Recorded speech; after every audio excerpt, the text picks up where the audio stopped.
especially from a black man. In 1939, they were still thinking the black man was 3/5 of a human being. They didn't even think we were confident enough. So why would they confiscate a book from some Negro or some colored seller? If they knew that the information in the book was pertinent and it had to get out. And it had to get out, or to be a defining fact. And they hid this fact to this day. And to this day, we don't know the truth. Now, this guy, Theodore P. Winthrop, went to the University of Chicago. And apparently he had gotten a part of documents. Because that University of Chicago is where they got a lot of our stuff in Egyptology. It's probably the top schools of Egyptology in this country. Because it's one of the oldest. To the same. Done by financed by the Rockefellers. So, and let me know how authentic that is when the Rockefeller, John G. Rockefeller, whatever the one, I think it's John G. Rockefeller, whatever. They built the University of Chicago. He went there to see the campus for the first time. Show you how much power that this cat had in money. He went to the University of Chicago and he said, this shit looks good. Make it over. That's the kind of money they got. He said, this place looks too new. Make it over. And they went and made the campus look old, like it was like over 200 years old. So when you go there, you would think this was stuff, some of the buildings you would think were made in the Dark Ages. Some of these buildings were made in the 1920s. Now, this guy goes to the University of Chicago, so this guy had access. If he died, he said, well, how the white man gonna get this black guy access to the documents? You gotta go back and look at the school synthesizer, though. A black man in a mop and bucket can go anywhere on this planet. Well, in this particular case with this black man, they just probably thought this something that they don't know about. He's probably some old cornbread Christian. So he was able to access stuff because they didn't think that he was competent enough. You see what I'm saying? To even know what he was doing. And so out of his research at the University of Chicago, which he had at his disposal, but at that time, black people were even considered intellectuals. You know what I'm saying? He was able to go in and put this information together in a book. And the information was that after the last conquest of Egypt by the Arabs, the last invasion of Egypt was the Arabs that occupied Egypt or Kemet to this day. That they had a whole influx of Egyptians. Some went to Nubia, some went on, but a lot of them didn't go back into Nubia because they had campaigns with Nubians for years and fights or whatever type things here. They went on over to West Africa. And the same goes that we know that because the Dogon said that they came from Egypt during the time of Timbuktu. Mm-hmm. So they went to West Africa. And apparently these people had to have been such a magnificent people in their culture and a godlike people, just in the essence of these people. Till, and we see a little bit of this is happening right here today. I'll tell you what I'm talking about in a few minutes. Until the West Africans got jealous. This is this guy's research. Well, if it's a lie, why did the government come in and confiscate all the books? We didn't even know it until one person kept a book. One person in the black community kept a book. And I got a Xerox copy of a book.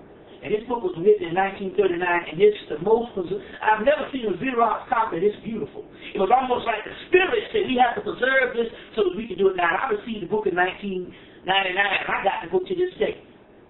And he said that these godlike Egyptians was over in Africa, over in West Africa, but they were still considered homeless because their culture was abandoned. But they said that the people, the West Africans, got jealous of them. Until when the scene shifted years later and the slave trade had started, these were some of the first Africans that they give to the Europeans. So as far as some of the chiefs or the kings of their particular civilization in West Africa, the first thing they did is say, let's give up all the homeless people. If we don't like them, no, we hate them anyway. And as a result, these are some of the people they gave up, were some of the first ones to come to the Americas, which ended up being, as you believe, the black man in the Western Hemisphere, but mainly the African American. So when you ask this particular question, what is up on these particular Africans, well, it said in the prophecy, out of Egypt I will call my son. It also says in the Hermetic text that these people, there will be a group of Africans that will be here in the days nearing the end, or what they call the last days, of a remote future. And they will reestablish Maya.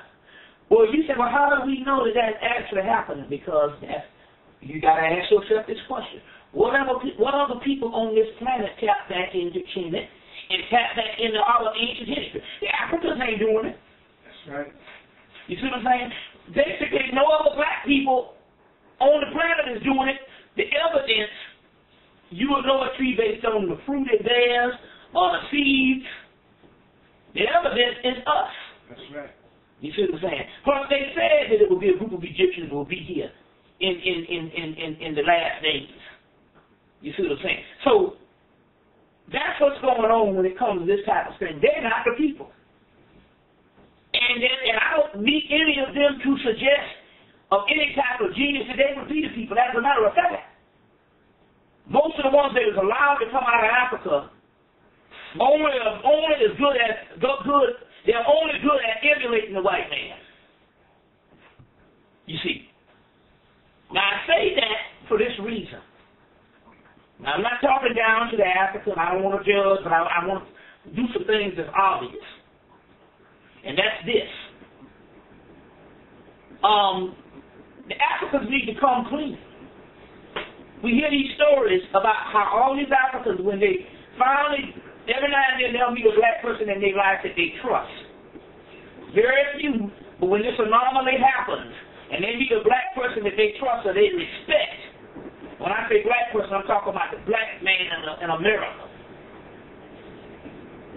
When they meet a person that they respect or meet a person that they feel they can confide in, they always come up with this same story.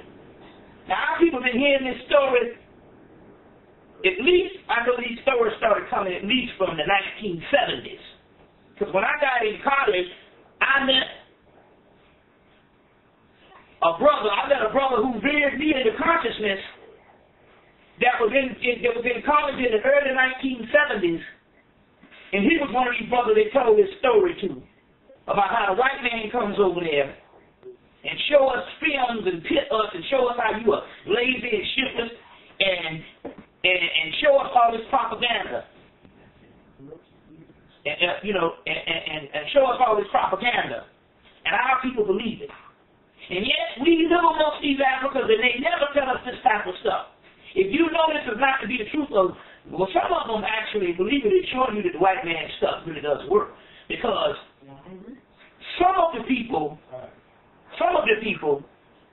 most of them believe it to this day. So just like we believe in certain indoctrinations, they believe this to this day. And all it takes for them to get off the boat or the plane or what have you and see one black person over here that fits that stereotype or what that doggone indoctrination that they got from the Europeans and the different people or the different European faction that come over and tell them, including America. And they only need one example of that to say we are all that way. Now, I heard it myself This was told to my man, but I heard it myself in the 1990s.